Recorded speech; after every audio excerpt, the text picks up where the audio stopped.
most people know about Krampus. He is essentially the anti-Santa. While Santa brings presents and cheer to all the good children, Krampus drags off the bad children and beats them with birch sticks. While Santa likes milk and cookies, Krampus prefers schnapps. He's ubiquitous enough that the Krampus has appeared in TV series like Grem and Legacies, and he even had his own major feature film back in 2015. But there is an even better Christmas monster out there, and for some reason, nobody's talking about it. So I am here today to tell you about the Icelandic Yule Cat. This is the cat's Icelandic name. Please don't make me try to pronounce it. The Icelandic Yule Cat is basically a giant cat, like the size of a building that lives off in the snowy mountains of Iceland, but who prowls around the towns and villages on Christmas Eve. You see, there's an Icelandic tradition of gifting new clothes on Christmas Eve, particularly to children, but only to children who have finished their chores, because then the Icelandic Yule Cat comes lurking around, seeking those who aren't wearing new clothes and eats them. So if you thought consumerism was bad in America, there's actually a poem in Iceland about how the Icelandic Yule Cat preys on poor people because they can't afford new Christmas clothes. Although I do think that this particular attribute of the Icelandic Yule Cat is emphasized to create a sense of generosity in children. Like, donate to those less fortunate than you so they don't die this Christmas. Some folks believe that the legend of the Yule Cat is related to Iceland's massive wool industry, and that the legend was designed to put a lot of pressure on weavers and clothing makers to produce as much product as possible by the holidays. But there is more to the Yule Cat legend than just being a massive child-eating feline. You see, the Yule Cat is a pet. What?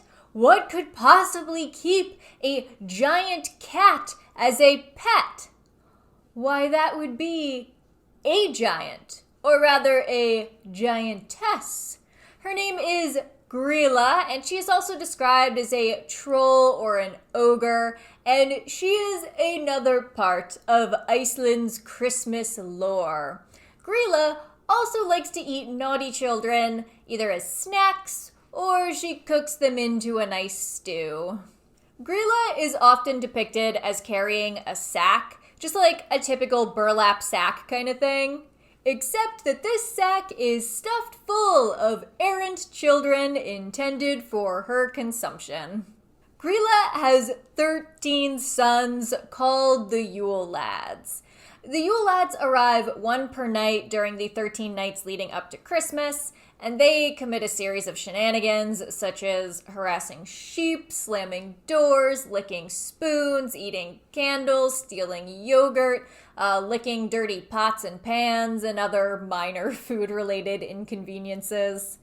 There's actually a variation of Grýla and the Yule Lads who appear as minor antagonists in an episode of The Chilling Adventures of Sabrina on Netflix. It's the Yule Lads, impish spirits of children that come down from the mountains every midwinter. Indeed, they won't leave until their mother tells them to. Their mother being Grýla. Is this where my Yule Lads have gotten to? Let me tell you, Grýla gets around. She has been married 3 times. Apparently, she killed and ate her first husband out of boredom. And there are conflicting accounts as to what happened to her second husband. Some stories say that he died of old age, and then other stories say that she murdered him. And her third husband is the father of the Yule Lads. Supposedly she hasn't murdered him yet, even though he's apparently very lazy, and according to several sources, has cheated on her. I had no idea that there was so much drama or even so many romantic prospects within the Icelandic troll community. The legend of the Yule Cat is supposedly an old oral tradition, but the first written accounts appear in the 1800s. And I checked, and cats are not native to Iceland.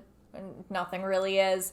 But they were imported by settlers as early as the year 870 AD.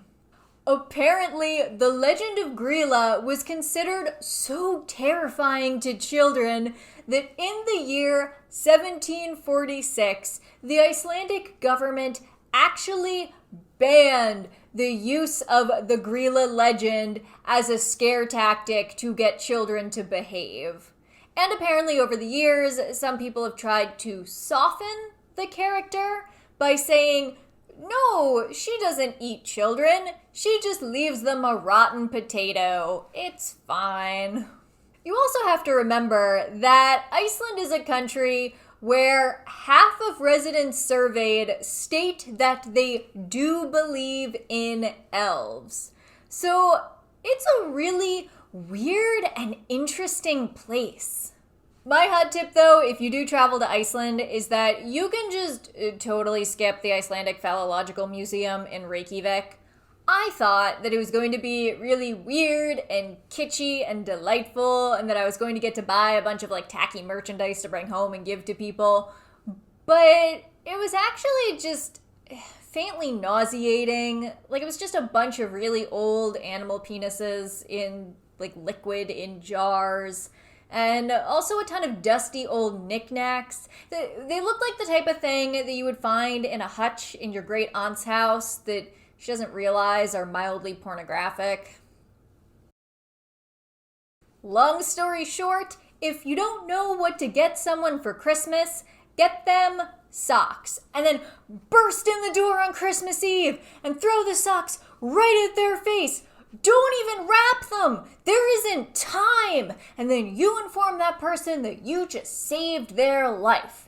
And then explain nothing and just make a dramatic exit. Because Christmas is all about wonder and mystery.